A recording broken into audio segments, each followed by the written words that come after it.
Welcome to এডুটেক্স Niranjan YouTube channel.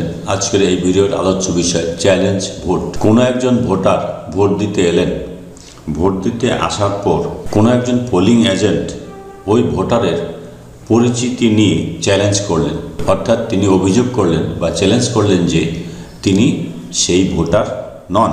তখন presiding অফিসারকে বিষয়টি অনুসন্ধান করতে হবে। একটি উদাহরণের সাহায্যে আমি বিষয়টি আপনাদের বোঝাচ্ছি। ধরুন কোনো একজন ব্যক্তি এলেন ভোট দিতে, তার নাম হচ্ছে Rajat Das, serial number voter list 412। সেই বুথে একজন পোলিং এজেন্ট ছিলেন মিলি ওরাও। তিনি চ্যালেঞ্জ করলেন যে রজত দাস নামে যে ব্যক্তি এসেছেন ভোট দিতে তিনি সেই ব্যক্তি নন। তখন প্রিসাইডিং অফিসার মিলি ওরাওকে বলবেন 2 টাকা জমা দিয়ে, এই 2 টাকা জমা দিতে, প্রতিটি চ্যালেঞ্জের জন্য 2 টাকা করে পোলিং এজেন্টকে জমা করতে হবে। তো এই যে রিসিভ বুক অ্যানেক্সার 19, এটা প্রিসাইডিং অফিসার তখন ফিল আপ করবেন। Book number 1 page number 2, presiding officer for polling station number দেবেন, receive sum to in cash 2 টাকা নিয়েছেন কার কাছ থেকে? সে মিলি ওরাও পোলিং এজেন্টের কাছ থেকে এই 2 টাকা নিয়েছেন। এটা ফিল আপ করতে হবে। এটা ফিল আপ করে 1 কপি মিলি ওরাওকে দিয়ে দিতে হবে। এটা যখন ক্যাশ 2 টাকা দিয়ে দিবে তখন প্রিসাইডিং অফিসার কি করবেন? এই অনুসন্ধান চালাবেন। কিভাবে অনুসন্ধান চালাবেন? প্রথমে যে পোলিং এজেন্ট অভিযোগ করেছেন যে তিনি সেই ব্যক্তি নন, তাকে বলবেন তার সপক্ষে প্রমাণ দাখিল করতে। তাকে প্রমাণ করতে হবে যে কি প্রমাণ তিনি দিতে পারেন যে রজত দাস হচ্ছে সেই ব্যক্তি নন।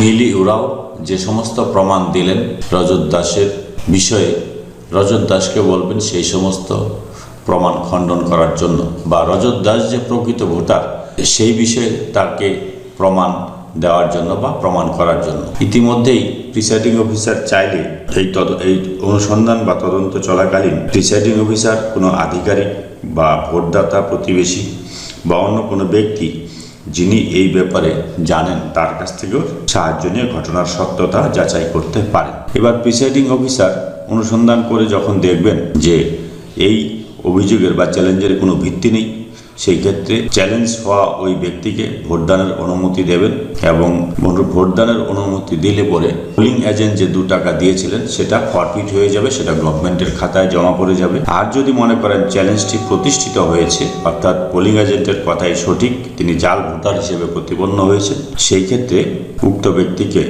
লিখিত অভিযোগের সহ পুলিশের হাতে তুলে দিতে হবে।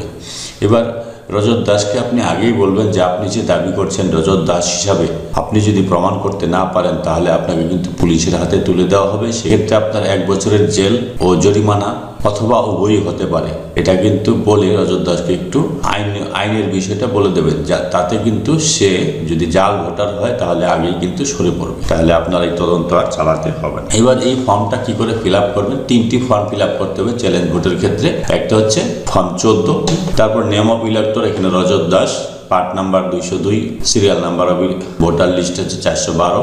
এই যিনি ভোটার ভোট দিতে এলেন, যাকে অভিযোগ করেছেন মিলি ওরাও পোলিং এজেন্ট, তার হচ্ছে রজত দাসের এখানে টিপসই নিতে হবে বৃদ্ধাঙ্গুষ্ঠের, এবং LTI অফ রজত দাস লিখে দেবেন, এবং তার সিগনেচারও কিন্তু নেবেন।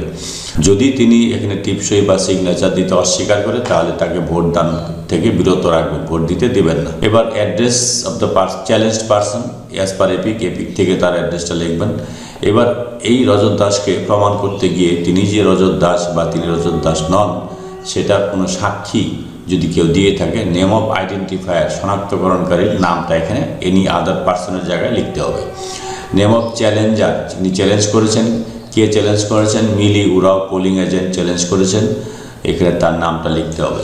এবার দেখুন এখানে 2টি বিষয় রয়েছে, হয় রজত দাস নিজেকে প্রতিষ্ঠিত করতে পেরেছে অথবা মিলি ওরাও নিজেকে প্রতিষ্ঠিত করতে পেরেছে চ্যালেঞ্জ। এবার যদি রজত দাস নিজেকে প্রতিষ্ঠিত করতে পারেন বা মিলি ওরাওয়ের অভিযোগ যদি মিথ্যা বলে প্রতিপন্নিত হয় তাহলে রজত দাসকে ভোট দিতে দেবেন। এখানে প্রিসাইডিং অফিসার একটা অর্ডার লিখবেন, 9 নম্বরে কি লিখবেন? অ্যালাউড টু ভোট, অর্থাৎ মিলি ওরাও যিনি পোলিং এজেন্ট চ্যালেঞ্জ করেছিলেন তার চ্যালেঞ্জটা রিজেক্টেড হয়েছে। চ্যালেঞ্জ যখন রিজেক্টেড হবে এখানে আপনি অ্যালাউড টু ভোটও লিখতে পারেন অথবা চ্যালেঞ্জ রিজেক্টেড লিখতে পারেন। এবার এখানে সিগনেচার অফ পোলিং এজেন্ট নিয়ে নেবেন এবং ₹2 ফরফিটেড। যখন অ্যালাউড টু ভোট হবে তখন এই 2 টাকা পোলিং এজেন্ট যে জমা দিয়েছিলেন সেই 2 টাকা ফরফিট হবে, অর্থাৎ এই টাকাটা তিনি আর রিটার্ন পাবেন না, এটা গভর্নমেন্টের খাতায় চলে যাবে। এবার সেকেন্ড কন্ডিশন, যদি দেখা যায় যে পোলিং এজেন্টের কথাই ঠিক প্রমাণিত হলো তিনি হচ্ছেন জাল ভোটার,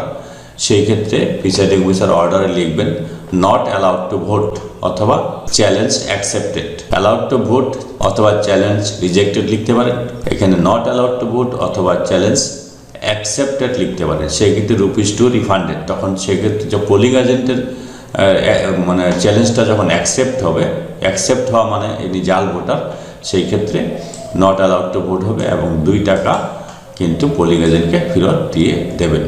এবং যদি টাকা ফরফিট হয় তাহলে রসিদের মধ্যেও কিন্তু এখানে যে রিসিপ্টটা দেবেন পোলিং এজেন্টকে, রিসিপ্টের মধ্যে কিন্তু লিখে দিতে হবে ফরফিটেড টু গভর্নমেন্ট। আর যদি রিটার্ন দিয়ে দেন তাহলে লিখে দেবেন receive back the amount of ₹2, এই টাকাটা ফেরত দিয়ে দিলেন। এটা হচ্ছে 1961 সালের যে রুলস, ইলেকশন রুলস 36-এ রয়েছে। তো এখানে রিসিপ্টে মিলিয়ন সই নিয়ে নেবেন আর এখানে ডেটটা দেবেন। এটা হচ্ছে 3টা জিনিস গেল, 2টো জিনিস গেল, একটা হচ্ছে ফর্ম 14 আর রিসিপ্ট বুক। আর একটা বিষয় রয়েছে যেটা হচ্ছে এখানে প্রিসাইডিং অফিসার সাইন করবেন। আর একটা হচ্ছে যদি তিনি জাল ভোটার হিসেবে প্রতিপন্ন হন, প্রমাণিত হয়, তাহলে অ্যানেক্সার 20 ফিল আপ করতে হবে। অর্থাৎ তাকে যদি ভোট দিতে অ্যালাউ করা না হয় তাহলে তাকে পুলিশের হাতে তুলে দিতে হবে letter to complain to the SHO। SHO মানে স্টেশন হাউস অফিসার পুলিশ, অর্থাৎ আপনার বুথ যে থানার অন্তর্ভুক্ত সেই থানার যে স্টেশন হাউস অফিসার রয়েছে তার কাছে একটা এই লিখিত অভিযোগ সহ তার হাতে তুলে দিতে হবে সেই রজত দাসকে, যদি তিনি জাল ভোটার হয়ে থাকেন। Station house officer name of PS, সেখানে থানার নামটা লিখবেন। Subject to election to the এখানে 12 Alipurduar assembly constituency comprising with 02 Alipurduar ST, parliamentary কনস্টিটিউয়েন্সির নামটা লিখবেন। ইমপারসোনেশন অ্যাট পোলিং স্টেশন নাম্বারটা লিখবেন। এবার নাম্বারের নেম দিলাম এখানে। এবার ডেট অফ পোলটা লিখবেন। তো এখানে দেখুন এবার কি আছে, I am to report that Shri agent name, এখানে মিলি ওরাও লিখতে হবে। আমি এজেন্ট নেম লিখেছি, সন অফ শ্রী এজেন্টের বাবার নাম, যে এজেন্ট অভিযোগ করেছে তার নাম এবং যে এজেন্ট অভিযোগ করেছে তার বাবার নাম। And resident of agent address, এজেন্টের অ্যাড্রেসটা লিখতে হবে অভিযোগকারী এজেন্টের। Has challenge the identity of the person who is being handed over to the SHO name. তো মিলিউ রাও তিনি হচ্ছেন এই ব্যক্তির আইডেন্টিটি পরিচিতি নিয়ে চ্যালেঞ্জ করেছেন এবং তাকে পুলিশের হাতে তুলে দেওয়া হয়েছে। SHO নেম মানে হচ্ছে এখানে স্টেশন হাউস অফিসার থানার, তার নামটা লিখতে হবে। This person claim to be, এই ব্যক্তি দাবি করেছেন রজত দাস হিসাবে পরিচয় দিয়েছেন।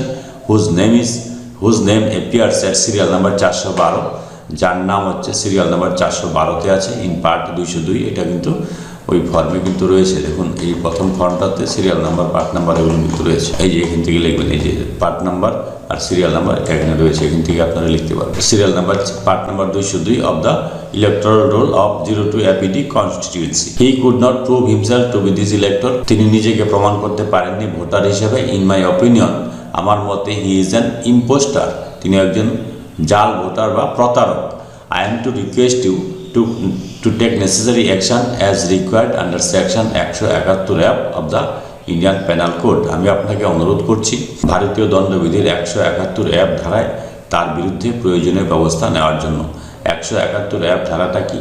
171F ধারায় বলা আছে যে এই অপরাধের জন্য 1 বছর জেল ও জরিমানা অথবা উভয়ই হতে পারে। তো এখানে ডিস্টিংগুইশ মার্ক দেবেন, প্রিসাইডিং অফিসার সাইন করবেন আর প্লেসটা লিখবেন, যে জায়গায় বুথ সেই বুথের অ্যাড্রেসটা লিখলেই হবে, ডেটটা লিখবেন। কপি ফরওয়ার্ডেড টু রিটার্নিং অফিসারকে একটা কপি এটা দিতে হবে।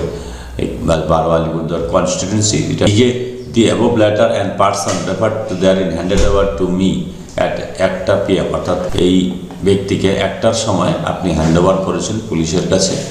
Date by the presiding officer, এখানে ডেট দিবেন আর এখানে SHO সাইন করবেন। এইটাকেই বলা হয় letter to complaint of the SHO police, অর্থাৎ যিনি জাল ভোটার হিসেবে প্রমাণিত হবেন তাকে পুলিশের হাতে তুলে দিতে হবে। আর যদি তিনি জাল ভোটার হিসেবে প্রমাণিত না হন তাহলে এই letter to complaint of the SHO লিখতে হবে না, কারণ হচ্ছে তাকে ভোটদানে অ্যালাউ করে দিলেন, অ্যালাউ টু ভোট লিখলেন যখন, তার মানে তিনি সঠিক ভোটার, তাহলে তার বিরুদ্ধে আর অভিযোগের কোনো বিষয় নেই। এইভাবে চ্যালেঞ্জ ভোট প্রসেসটা করতে হবে। আর সমস্ত ফর্মের ফিল্ড আপ কপি এই ভিডিও ডেসক্রিপশন বক্সে দেওয়া থাকবে, আপনারা চাইলে সেখান থেকে ডাউনলোড করে নিতে পারেন। Thanks for watching this video.